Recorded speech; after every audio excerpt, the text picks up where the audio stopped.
Hello and welcome to heliosblog. My name is Helios here for another reaction video. Today, Jordan Peterson talks about 8 lessons men learn too late in life. Let's get into it.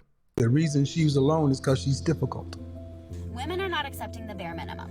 Women fuck men they respect. All the women who say things like, I'm strong, independent, I don't need no man, like, y'all impress me. Women just gaslight each other and say what they want to hear.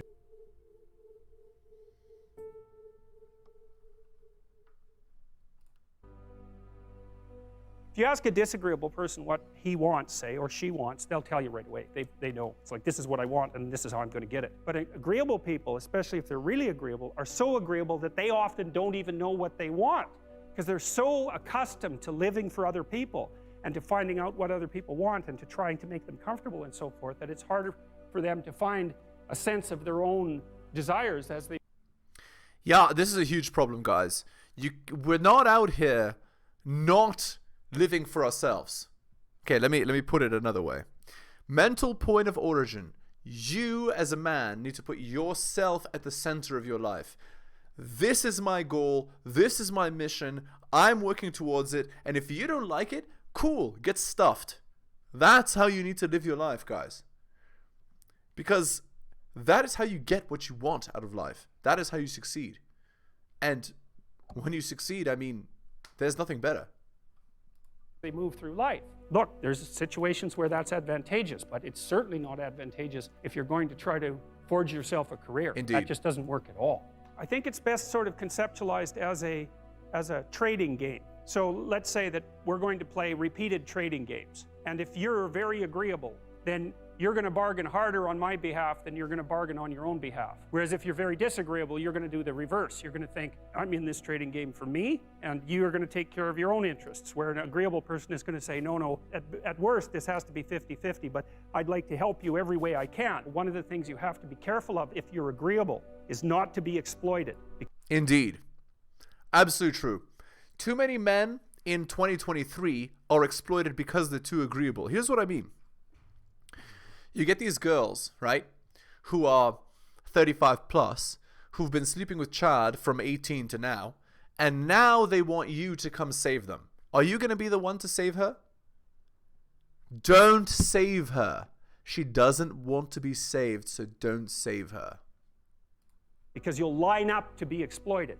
And I think the reason for that is because you're wired to be exploited by infants. And one of the things I tell agreeable people, especially if they're conscientious, is say what you think. Tell the truth about what you think. There's going to be things you think that you think are nasty and harsh. And they probably are nasty and harsh. But they're also probably true.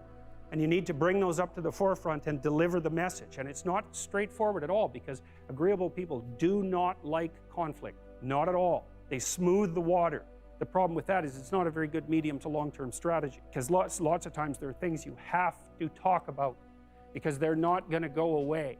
And the advantage to having a well-socialized disagreeable person is that they really don't let much get in their way. So if you can get a kid who's disagreeable socialized, that person can be quite the creature, because they're very forward-moving in their nature and very difficult to stop. But if you don't get them successfully domesticated, tamed, roughly speaking, by the time they're 4, their peers reject them. Indeed. So if you are too disagreeable, you get destroyed, effectively. All right. Shilling time. Buy my books at bit.ly/heliosbooks. Go to my Patreon and subscribe, patreon.com/theheliosblog. Drop me a donation like Hunter M, Adrian On, Tom M. Shout outs to them. Just click more in the video description. Hit the like, hit the subscribe, hit all for notifications. Shilling is done. Thank you. Let's continue. Many men are petrified by women. They won't approach them at all. Men get confused with women. They have no idea how to talk to them. They're just petrified into immobility, And that's the problem, too. If you're chronically rejected by people, it's often because of your own insufficiencies. You can't just brush it off as, oh, well, no one likes me, but really I'm okay. It's like, no, wrong. If everyone rejects you, there's probably something wrong. Indeed. If everyone rejects you, you're doing something wrong. See, they say just be yourself, but that's not what they mean. What they mean is you need to be the strongest, most powerful, most competitive version of yourself. And then you can have your own flavor, right? I said this in my last video. I said, every man needs strong man flavor mixed into their drink. You can be whatever drink you want, but there has to be the strong man flavor in there, right? Just like every drink needs alcohol, right? Every man needs strong man mixed into their drink, right? The other ingredients are less important. That's a matter of taste, right? But strong man is paramount, must be there. So imagine you had men who could confer benefit and who were incapable of inflicting cost, and men who could confer benefit but were capable of inflicting cost. I think you'd see winners on that side because of that free rider problem. And that ties into what we'll discuss in relationship to the dark triad, because there's some mystery about why women seem to be attracted to these so-called dark triad traits. And I would say that they're using them as insufficient markers for the ability to or the acquisition of status. And narcissists capitalize on that, right? Because a narcissist looks confident. And lots of confident people are competent. But some confident people aren't competent, but they can fool you. Yes. And then I think the other explanation is that if you had to choose between a benefit conferrer who could punish free riders and one who couldn't, you should pick the former. If you're more compassionate, more empathic, you're going to feel the hunger of other people and you'd be more motivated to care for them, let's say. But it's also possible that low agreeableness has something to do with, well, perhaps hunting prowess. That might be part of it. And so women are in a conundrum with agreeableness, right? Because they need a mate who's agreeable enough so they can bond with them and that will care for their children and that cares in general. But they need someone who's disagreeable enough so that they're capable, let's say, of dealing with free riders. That's right. So basically, what is Jordan talking about in this gobbledygook? He's saying women want a man with frame, a man who's like, I know what I want and I'm going to go for what I want, but still be like, nice enough to bond with her, right? So he's going to punish the people that show disrespect, right? Or the people that try to take advantage. But he also is, agreeable enough to be able to bond with. The point being, she wants her cake and to eat it too. She wants Chad to be both the hunter and the caretaker, right? And usually they're not in the same man, right? Because in order to be one, you have to lose the other, right? Women are attracted to some degree to the lower agreeable types, and I think that accounts for the bad boy paradox that you described, at least in part. Compare yourself to who you were yesterday, not to who someone else is today. Because you need to have a hierarchy of improvement. You need to be aiming for something. And that means you're going to be lesser than people who've already attained along that dimension. So say I see somebody in the room here, hypothetically, and I say, oh my gosh, I would love to, have that kind of a life. I'd love to make that kind of money, right? And I compare myself to them, right? I'm saying, oh my gosh, what if one day I can be that person? What if one day I can have that life, right? Well, the first thing I think you need to understand is that these people that you're comparing yourself to, you don't really know very well, and what that means is that you see their shiny outside, but you don't see the reality of their life. That's absolutely true. You don't see the amount of effort, the amount of work, the amount of struggle that they have to put in to get that life. You don't see that. You just see the shiny car. But that car could be rented, right? That car could be not even theirs. It could be the company car, right? And the second they lose their job, they lose the car too. It could be. Maybe you're in California, see someone speeding down the road in a convertible Porsche, and you think, oh man, what a lucky bastard. And the truth of the matter is that he's thinking about wrapping his expensive sports car around the next cement pillar that he comes close to. You can't tell, and people have hard lives, and even people who are comparatively fortunate have hard lives. And the ideal that you're observing that makes you jealous and resentful is in large part an illusion that's created by your own mind. Yes. I can give you just one example. I know a fair number of extremely wealthy people, and most of the people I happen to know are people who've made their money themselves. And I tell you, man, they have a burden of responsibility that would crush me, would crush the typical person. They're just working flat out like 90 hours a week, and they have thousands of people depending on them, and you know, they have their money and they have their status, and that's not nothing. But don't be thinking that there isn't a price to be paid for that, you know. Yes, there is an expression, actually, that applies very well here. Heavy is the head that wears the crown. And that is absolutely true. If you want to wear the crown, you must prepare yourself for the, how would I say this?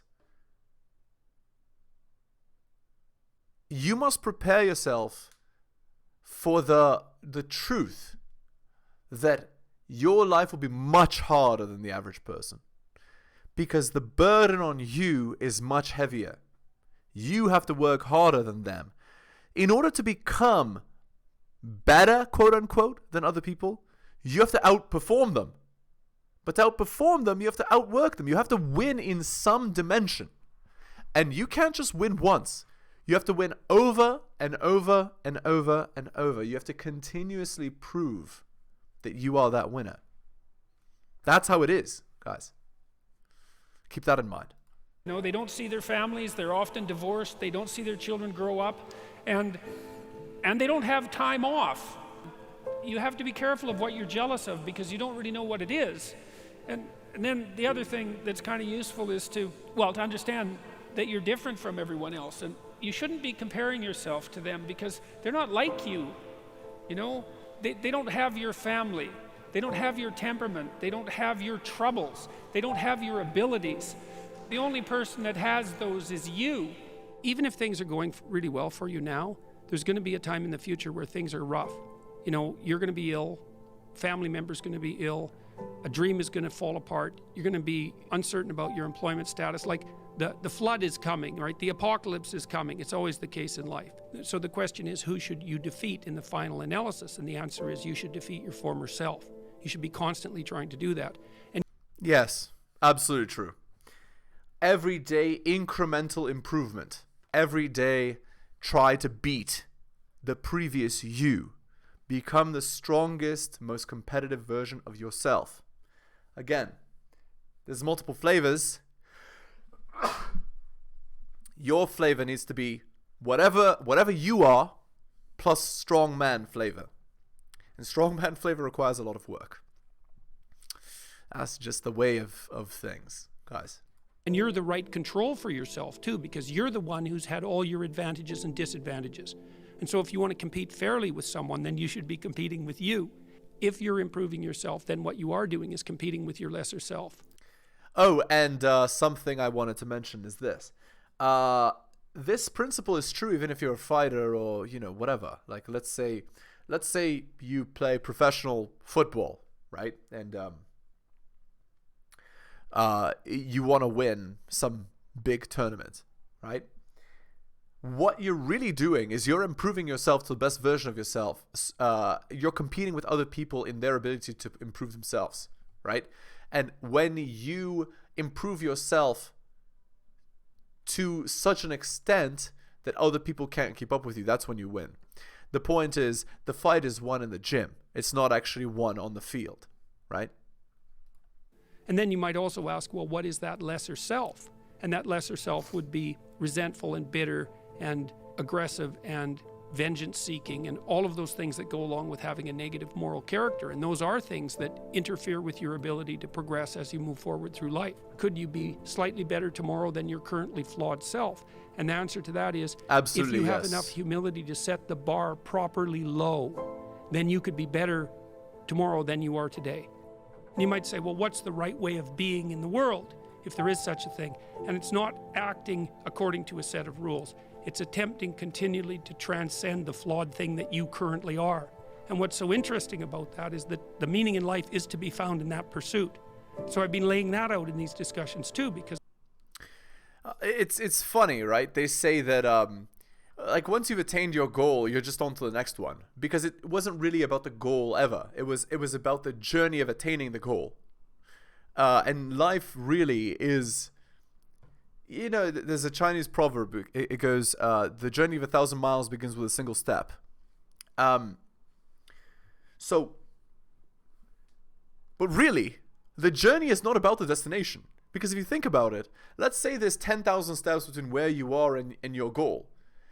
Really, 9999 of those steps are not at the goal. So most of the journey is the journey itself, right? So it goes, right?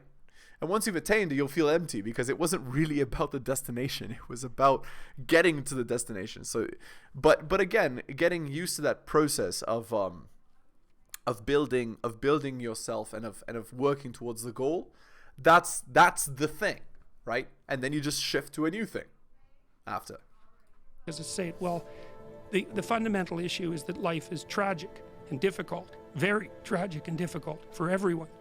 And it's also tainted by malevolence, because no matter how things are tragic and difficult, but there's always some stupid thing that you could do or someone else could do that could make it even worse than it has to be. And so that's life. True. And you need an antidote to that, because that can embitter you. Constant contact with that. Just the tragedy, but the tragedy combined with betrayal and malevolence, that makes it even worse, especially if it's self-induced. Okay, so you need something to set against that so you don't get bitter and resentful. Well, what do you set against that? Doing something worthwhile, by your own definition, say. You need some reason to get the hell out of bed on a terrible day, because you've... That's right. You need some excuse to get out of bed, because life is hard. Absolutely true. Great advice, Jordan. Yeah. And that is masculinity, right? Masculinity is striving for our goal, working towards our plans, our goals, our desires in life. It's not about the destination. It's actually about the fight and the struggle and the competition to achieve it. That's what it's about. And the effect that that has on you is what it's about. You've got something good to do. Well, what's the best thing you can do? Transcend your current wretched and miserable self. Indeed. There's meaning to be found in that, and that's meaning that's associated with responsibility. One of the things that I've been trying to lay out clearly is that life is hard. It's tainted by malevolence and betrayal. That can make you bitter. You need a meaning to offset that. Where's the meaning to be found? Not in rights, not in impulsive pleasure, but in responsibility. Right. You take responsibility for yourself, so you take care of yourself. If you're good at it, you have some excess left over to take care of your damn family. If you're good at both of those, then you have some excess left over to take care of your community. That's right. Exactly. That's right.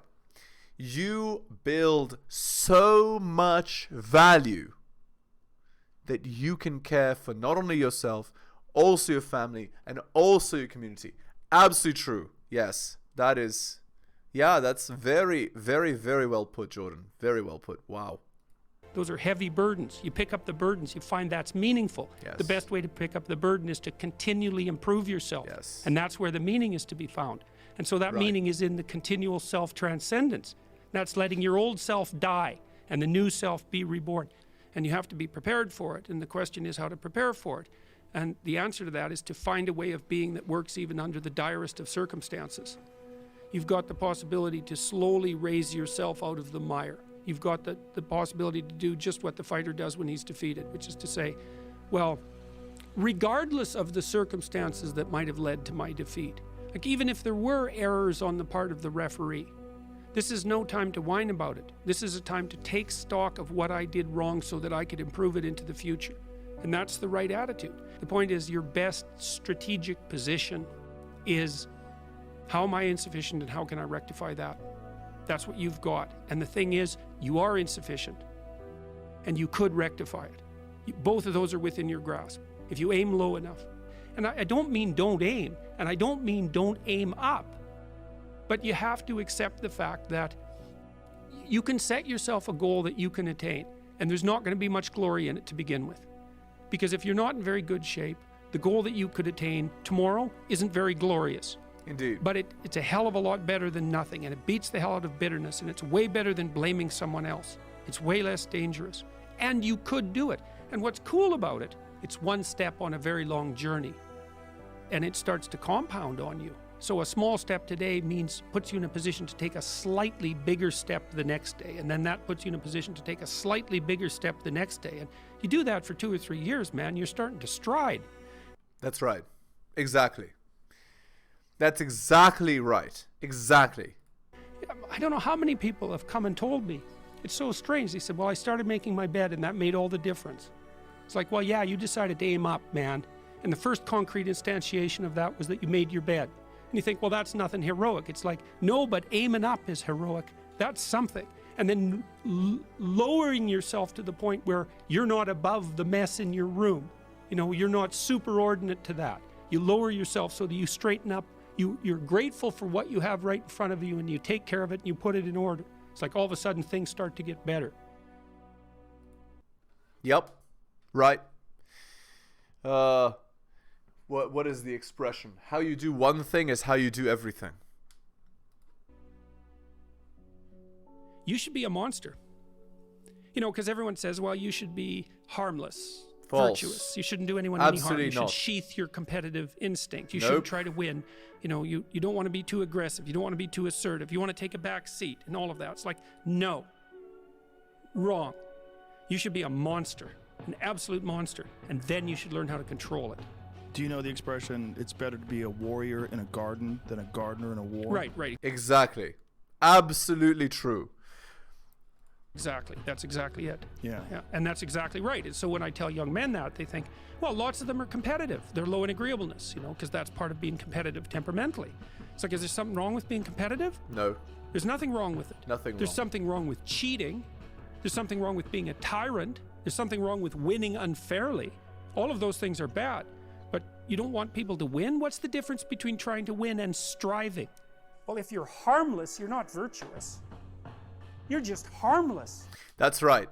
You're only virtuous when you choose to control that which you can affect. If you have made yourself into a warrior and you choose not to hurt, then you're virtuous.